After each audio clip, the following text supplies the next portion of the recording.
Hey everybody, I'm here today to show you and tell you how to hold a champagne glass properly. This will be a full tutorial, so let's get right into the video. As you can see right here, I have a champagne glass, and essentially you can hold a champagne glass however you want to hold one, but these are the three proper techniques. A lot of people say there's only one, but in reality I believe that there are three proper techniques for holding a champagne glass, and it all depends on the amount of liquid that's in the glass and how you sort of usually hold things with your hand position when you're holding things in general, like a pencil and a pen and so forth. So let's go over the three options, and I'll tell you sort of which one is the best one that you might want to choose for yourself. At the end of the day, though, it's your choice. The first option is by the stem, and it's the most common, pretty much the most common way to hold a champagne glass. And essentially, you are having your three fingers like this on this side of the stem,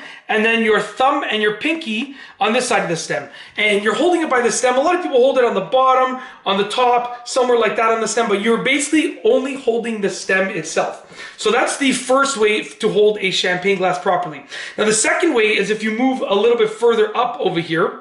So for the second way, you're going to put the stem, the top of the stem, between your ring finger and your pinky, like that. That's going to go right between the two, okay? And then these three fingers, your middle finger, your index finger, and your thumb are going to grip the actual bubble part of the glass. So essentially, your lower two fingers are on the stem, and these three fingers at the top are holding the bubble part. And then the third way, and I'll tell you which way is sort of what each one represents. The third way, I'll tell you that after I show you all three ways. The third way is if you just grab the glass just like this. You just hold it with all your thumb on one side, your four fingers on the other side, and you just hold it like this.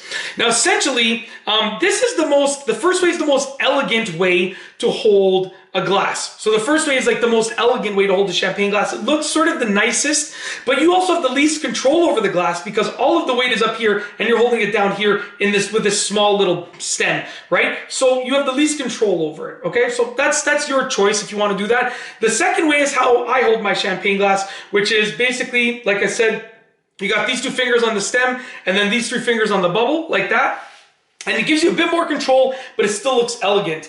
And you know, if you're comfortable holding the glass with essentially three fingers, this is the method for you. Okay, this is what I use because I like the control over the glass. I only have champagne like basically on New Year's, so it's like once a year, but this is the way that I hold the glass. It gives me full control over the glass. And the third way is like this, and that is if you aren't comfortable with the stem because it is thin and you want to have like complete control of the glass. This literally will give you the most control, but it's the least elegant looking. It's sort of like just you're getting the job done, but it doesn't look that great, but still it works. So it's up to you. That's it. If you like this video, please be sure to give it a thumbs up. Let me know what you think down below as a comment, and of course be sure to subscribe for more great videos just like this one.